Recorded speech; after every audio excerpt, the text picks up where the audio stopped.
It's funny, right? We always hear about breastfeeding like it's this beautiful natural thing, this instinct that just kicks in. But then you talk to like any mom who's actually done it, and it's a whole different story. It is, isn't it? Totally. There are worries about if you're making enough milk, if the baby's getting enough, Hmm. a million things you didn't expect. It can be a really overwhelming time. Oh, absolutely. Those first few weeks, it's just such a whirlwind. And then you add feeding on top of that. It's totally understandable to have all those questions and worries. For sure. Like there's this expectation that it'll be so natural, and when it's not, it's tough. It can feel like you're the only one going through it. It can. So we're going to deep dive into all that today. Look at the things that can make breastfeeding tough. Not in a like textbook way, but more like a real conversation. Yeah, exactly. What might come up, how to figure things out. We really want to give you some tools. First, just understanding the challenges. How to tell if your baby's actually feeding well. What to do if you think your milk supply is low. And even just finding a comfortable way to breastfeed. And we have to say, right up front, if things are just not working, there are experts who can help. Lactation consultants, they are amazing. And asking for their help isn't giving up. It's doing what's best for you and your baby. Couldn't agree more. Sometimes having someone who really knows their stuff can be the difference between, well, success and giving up. Totally. So those first few weeks, it's like learning a new language, but on like 2 hours of sleep. And then there's this whole thing of, am I making enough milk? Like that's what everyone says, right? Oh, it comes up all the time. Especially if your baby's fussy or having trouble latching on, it's easy to think, oh, it must be me, I'm not making enough. But it could be something totally different. Right. And it's not just about the amount of milk either. Sometimes it just hurts. Like you can't find a comfortable position or the baby's latch hurts. I remember all the stories about sore nipples, engorgement. You don't really expect that to be part of this natural thing. No, you don't. And it's hard because you have this picture in your mind of this beautiful bonding experience, and then it's actually painful or stressful. But the good news is, a lot of these problems, they're temporary. With the right support and information, things usually get easier. Exactly. And speaking of information, one of the biggest mysteries is knowing if your baby is actually getting enough milk. Mm. Unlike a bottle, you can't see how many ounces they're drinking. That can really mess with your head. Oh, yeah, it's true. There's no little meter telling you what's going on, but there are some pretty clear signs that can tell you if your baby's getting enough. Let's start with something you're already an expert in. Diapers. Oh, yeah.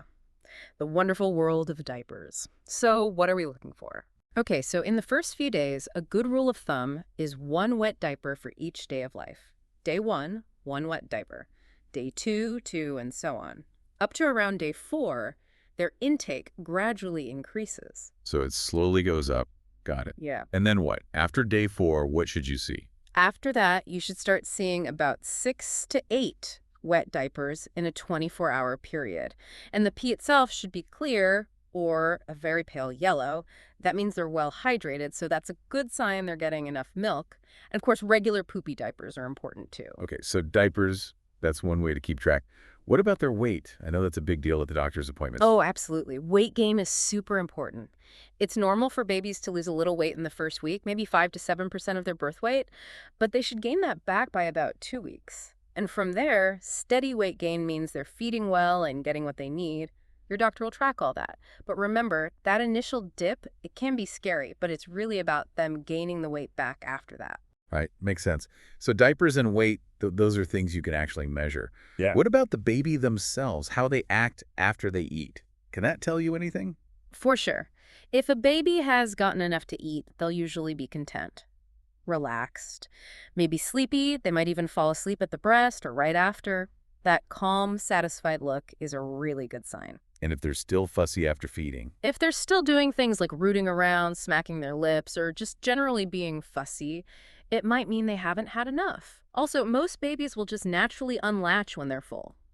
Another clue. Right, that makes sense. A full baby's a happy baby.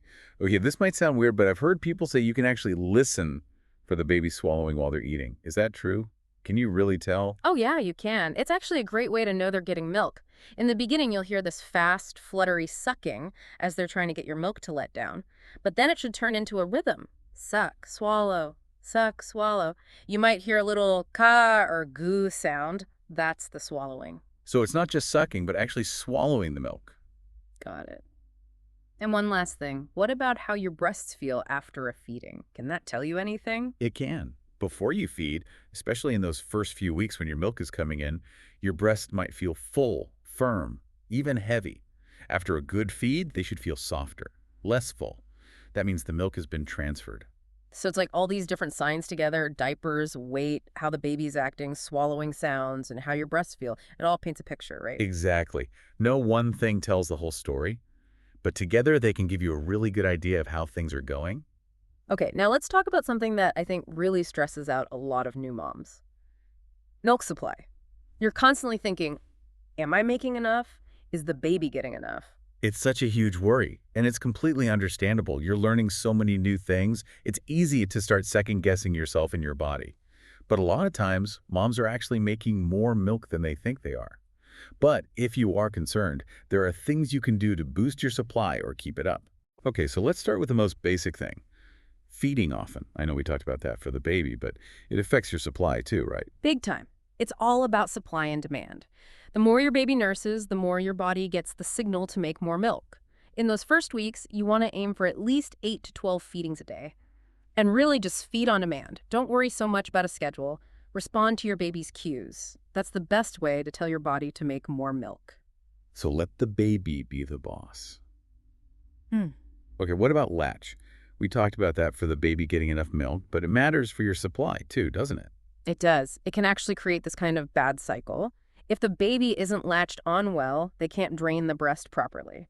And that not only means they might not be getting enough, but it also doesn't tell your body to make more. A good latch should feel like a strong tug, not pain. Pain means something needs to be adjusted. Right, so if the breast isn't being emptied, your body doesn't get the memo to make more milk. Hmm. We always hear about moms needing to stay hydrated. How important is that for milk supply? It's super important. Your body needs fluids to make milk. You have to drink plenty of water throughout the day.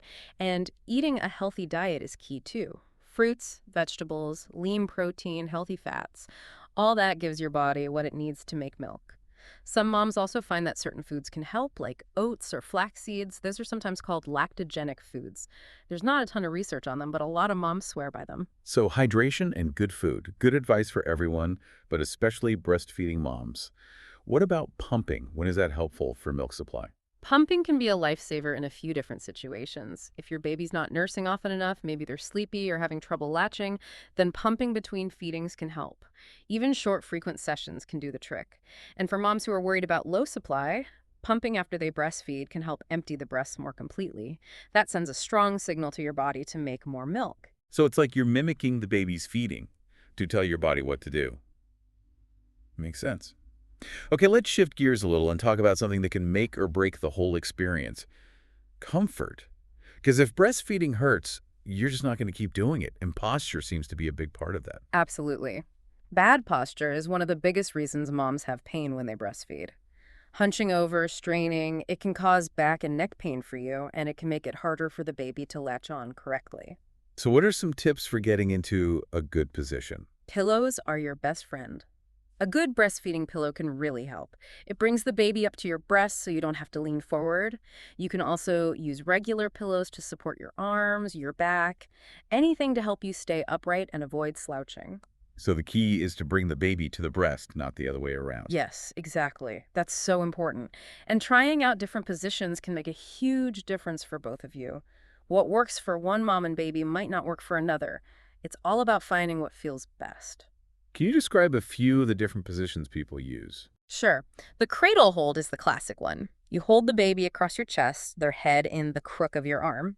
Then there's the football hold. You tuck the baby under your arm, kind of like you're holding a football. Their legs extend behind you. This one's great if you had a C-section because it keeps the baby off your incision. It can also be good if you have larger breasts because it gives you more control. And then there's side lying. This one's great for nighttime feedings or just when you want to be more relaxed. You and the baby both lie on your sides facing each other. Okay, so it's really about experimenting to find what feels most comfortable and supportive for both of you. Yeah, for sure. And don't forget about your own comfort. Sometimes feedings can last a while, like 45 minutes even. So sit in a supportive chair with good back support. Don't slouch. Take a minute to get yourself comfortable before you even bring the baby to the breast. It can make such a difference. It sounds like it's all about finding that sweet spot where both you and the baby are relaxed and supported. Exactly. And it might take some time to get there. Try different things, make adjustments. Don't be afraid to experiment. And remember, we said earlier that there's help available. It's important to know when it's time to call in an expert, a lactation consultant. What are some signs that you might need professional help? If you're having pain that just won't go away, even after trying different positions and making sure the latch is good, that's definitely a sign you could benefit from an expert. Also, if you're worried about your milk supply and it's not getting better even though you're feeding more often or pumping, a lactation consultant can help figure out what's going on and give you some strategies. And what about if you just can't seem to get the baby to latch on correctly? Oh, yeah, if that's a constant struggle, or if they keep slipping off the breast. A consultant can actually watch you feed the baby and give you tips on how to improve the latch. And of course, if your baby's not gaining enough weight or they're not showing the usual signs of being hungry, it's important to get a professional opinion to make sure they're getting enough to eat and that there aren't any other problems. So basically, any problems that just don't seem to be getting better on their own, where do you even find a lactation consultant? A lot of hospitals have them on staff. Or they can refer you to someone. You can also find them in private practice.